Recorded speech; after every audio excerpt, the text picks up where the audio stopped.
150 years ago, where is the city of King David? I would probably take you to the old city, because until then, everyone thought that King David lived inside the old city.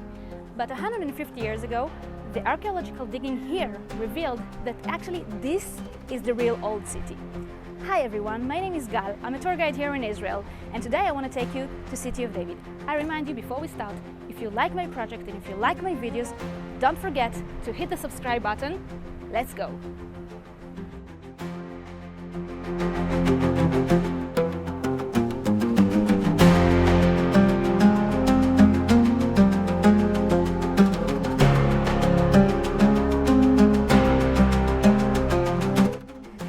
Jerusalem hills unfolded, and the Lord unfold his people now and forever. Psalm 125. King David says in Psalms, Jerusalem is surrounded by mountains, by hills. However, when we thought that the old city is where King David used to live, the old city is not surrounded by mountains. Only when it has been discovered that this is the real old city, it makes much more sense. The site, the archaeological site that we call City of David, is surrounded by mountains. Behind me we can see the most important mountain, which is Mount Moriah, the Temple Mount. King Solomon, the son of King David, builds the Temple Mount on top of Mount Moriah. But this is the place where also Abraham came in order to sacrifice his son, Isaac. It happened almost 4,000 years ago. And when Abraham came here in order to sacrifice his son, he was about to sacrifice Isaac. But in the last minute, God tells him, do not kill the boy. He sends a lamb that says, take me instead of the boy. And Abraham did not have to sacrifice his son. So this happens here on Mount Moriah. King Solomon, as we said, will build Temple Mount on top of Mount Moriah. From the eastern side of Jerusalem, of the old city, we have the Mount of Olives, which is, until nowadays, it is a cemetery, but actually it's a very ancient cemetery. We have burial caves on the Mount of Olives from almost 3,000 years ago. If you look under the houses of Silwan village, this is the name of the neighborhood that we're looking at right now, you will see that there are squared holes. These holes are actually burial caves from almost 3,000 years ago. So you can actually still be buried in an ancient cemetery that exists for almost 3,000 years. You just have to be rich and dead, because the Mount of Olives in the Jewish tradition is the most important cemetery, because when Messiah will come, so the rise of the dead will begin from this mountain, which makes it the place where they will have the front seats. Therefore, it's a very unique cemetery until nowadays. Mount of Olives has a very high importance also because it was the place where Jesus ascended for the first time. So therefore it has a very high importance, Mount of Olives. This is the mountain from the east. Let's continue a little further. From the southern side we have the mountain that we call Palace of the High Commissioner, or Jabal Mukaber in Arabic. Jabal Mukaber means the high mountain. This is the highest mountain in the area. When Abraham came here from the south, he went for 3 days from Beersheba, and then the Bible says that he saw Jerusalem for the first time. He probably stood on the mountain that we call nowadays the Palace of the High Commissioner, and he saw Jerusalem for the first time from there. And if we'll continue, we'll see that we have another mountain, Mount Zion, and in between, this is City of David. Jerusalem is surrounded by mountains. The mountains might give Jerusalem a little protection. However, still we have the question of why Jerusalem became such an important city, and why did it become the capital city of the kingdom during the days of King David. King David decided to bring the Ark of the Covenant all the way to Jerusalem, and he chose Jerusalem to be the capital city of the kingdom. Why did King David choose Jerusalem? Because Jerusalem was sitting between two tribes. It was sitting on the border between the tribe of Benjamin to the tribe of Judah, and Jerusalem, for King David, it was the city that does not belong to any of the tribes, which makes it the city that can belong to all 12 tribes. So if we have a city that belongs to all 12 tribes, this will be the city that will reunite the kingdom. This will be the one place that everyone will pilgrimage to.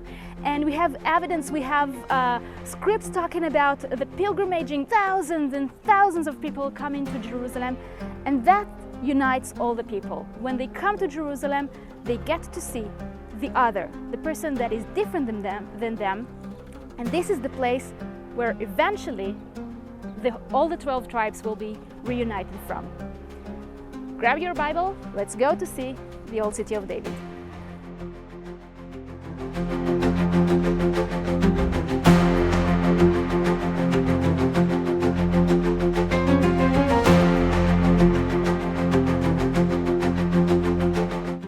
In 1996, the Waqf wanted to open another emergency exit to one of the big mosques on the Temple Mount, and they started excavating in the Temple Mount. Long story short, everything that they dug out from the Temple Mount was thrown to the Kidron Valley, and two archaeologists found out about this archaeological treasure that is just lying there in the Kidron Valley, and they started excavating this whatever was thrown from the Temple Mount, and they found small floor tiles that were made out of marble, and they dated them to 2,000 years ago. There was a volunteer, one woman who used to volunteer in the site. Her name is Frankie, and she is a mathematician. So she took all those little pieces, and what she created is what we see on the floor right now. Obviously this is not the original tiles, but she took all the tiles and she created this design. So today we can imagine what the floor inside Herod's temple looked like 2,000 years ago.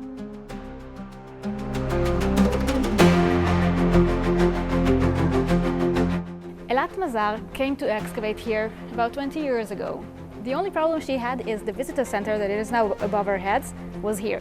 So she said, what's the problem? Just lift it up and start digging. Why did she want to dig here? Well, she thought that here is the place where she will find the palace of King David. Where was the palace of King David? According to the Bible, the palace of King David was in the highest spot inside the city. How do we know that? Because every time King David goes from the palace to the city, the Bible says he goes down, vayered. Every time he's going from the city to the palace, he's going up, vayal. And also it makes sense. I mean, I would expect to find the palace of King David in the toppest area in the city, which is where we are right now. If you go up from here, you will get to the Temple Mount itself, which is the Temple Mount. But this is the highest spot inside the city of King David. So she did excavate it over here. She also, another reason she had for her excavations here is this capital. A capital is a decorated top of a pillar. This decoration is something that this fashion is from First Temple period, pretty much from the times of King David.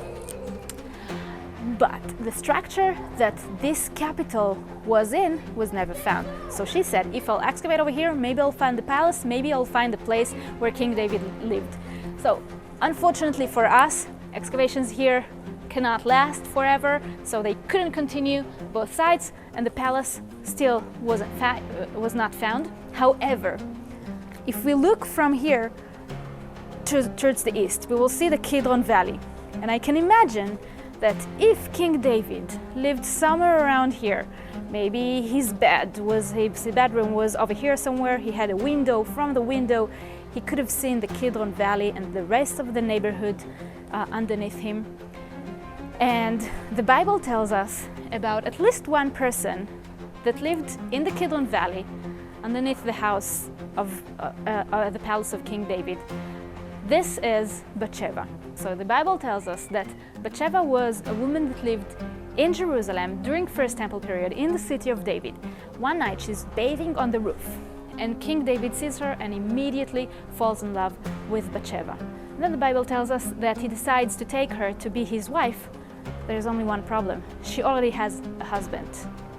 Well, luckily for us, her husband is not in the area. Her husband is a captain. He is fighting in the north. Therefore, King David spends one night with Bathsheba, and the story could have ended here. However, the story does not end here, because after this one night, Bathsheba comes to King David and she says, well, there's a small issue. I'm pregnant. And everyone can tell it's not from my husband, because my husband is fighting up north. He's a captain, and he's with his soldiers. So King David calls her husband, Uriah, to Jerusalem, back to Jerusalem, and he wants Uriah to spend the night with his wife, with Bathsheba.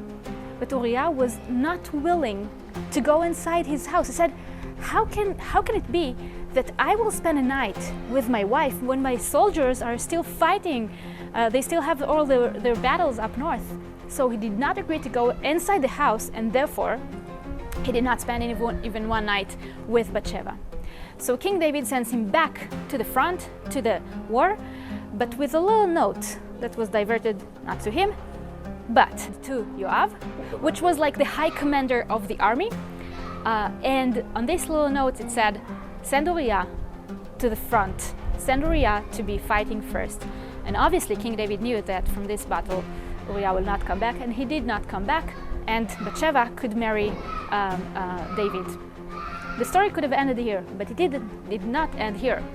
What happens next is the prophet Nathan has to come to King David and to tell him about his sins.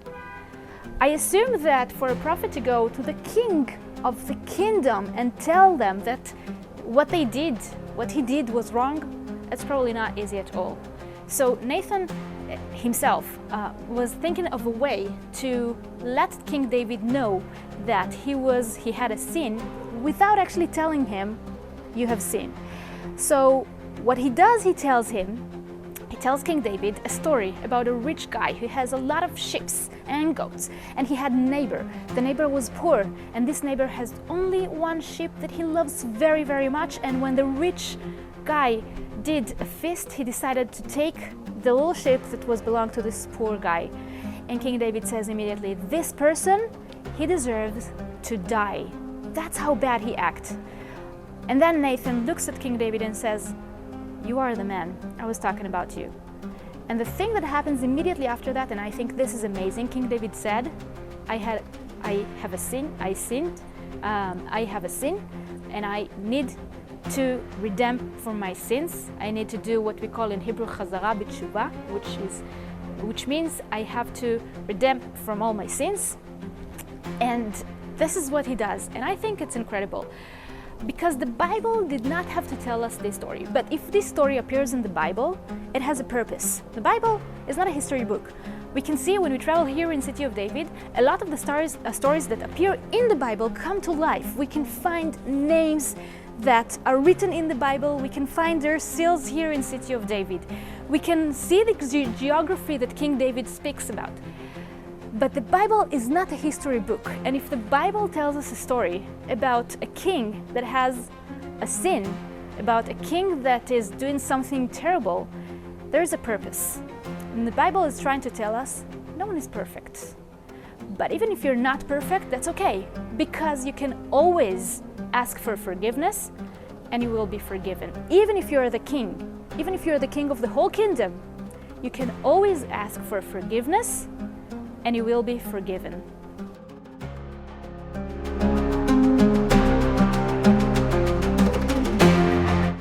Let's start with what we see. The first thing that you can see behind me is a house. Don't worry if you don't see it, I will help you see it. This is a normal house from First Temple period. It has we call it the 4 spaces house or the 4 rooms house because it has 4 rooms, as you can see. Here we can see that there are steps going up to the 2nd floor, and there is a small yard in the middle. It's a house from First Temple period. This house belonged to someone named Achiel. How do I know that? Because we found the pottery inside the house that was written on to Achiel. Belongs to someone or maybe a family named Achiel. Who was Achiel? I have no idea. His name is not mentioned anywhere. What I do know is that Achiel had, follow me and I will show you. How exciting! Mr. Achiel had a squared stone with a hole in the middle. It is exciting because these are toilets. This is a toilet seat from First Temple period. I don't know who was Achiel, but I do know that he had a toilet seat, which means one thing: he was rich, he was wealthy. Because if you have a toilet seat, it means you have someone coming and cleaning this toilet seat for you. So I don't know who was this Achiel guy, but he was rich, he was wealthy. If you cannot afford this, so you have one big hole with everyone else in the yard, but the toilet seat needs to be cleaned by a servant. So Achiel was rich for sure. But this is not even the most exciting things that was found here in the area that is called by the archaeologists Area G. The most exciting thing that was found here, in my opinion, is this big. It's very, very small. It's made of clay. It's a clay seal. This clay seal belonged to someone named Gemariah, son of Shaphan. A seal is something that was used by administrations. It was sealing the letters. So if I wanted to send a letter, I would put a little clay seal on the tie after I tie the letter. And then in order to open the letter, I have to break the clay seal. So if I received a letter with a non-broken clay seal, there are two things that I can tell even before I open the letter. First of all, no one opened it because the clay seal is not broken, and second of all, I could tell who sent me the letter because his signature will appear on the clay seal. So down here there were found not one and not two, but 51 clay seals. 51 clay seals, that's an enormous number of clay seals, and among them was the name that I mentioned, Gemariah, son of Shaphan. Luckily for us, Gemariah, son of Shaphan is a name that appears here in the Bible. I'm going to read it with you. I'm reading from the book of Jeremiah, from 36. So I'll just give you a little bit of introduction. We're talking about Jeremiah the prophet. Jeremiah was a prophet that the king did not like so much because he has always these terrible prophecies. He kept saying all the time that Jerusalem will be destroyed and the temple will be destroyed, and obviously the king doesn't want to hear that. We're not talking about King David because we are already 400 years after King David. So the king at a certain point says to Jeremiah that he's not allowed to go inside the city. So Jeremiah the prophet calls one of his followers, one of his supporters. His name was Barak. So Barak, the son of Neriah, did just as the prophet Jeremiah had instructed him about reading the words of the Lord from the scroll of the house of the Lord in the 9th month of the 5th year of the king Joachim, son of Josiah of Judah. All the people in Jerusalem and all the people coming from Judea proclaimed fast before the Lord in Jerusalem. So what did he do? Jeremiah wrote a scroll and he gave it to Barak, and he said, go to Jerusalem and try to find people that are willing to listen to us, because if Jerusalem will continue as it does nowadays, it will be destroyed and the temple will be destroyed. It was then that Barak, in the chamber of Gemariah, son of Shaphan the scribe, in the upper court near the new gateway of the house of the Lord, read the words of Jeremiah from the scroll to all the people in the house of the Lord. Gemariah, son of Shaphan, he was a scribe. He was working for the government. He was a minister, if you want.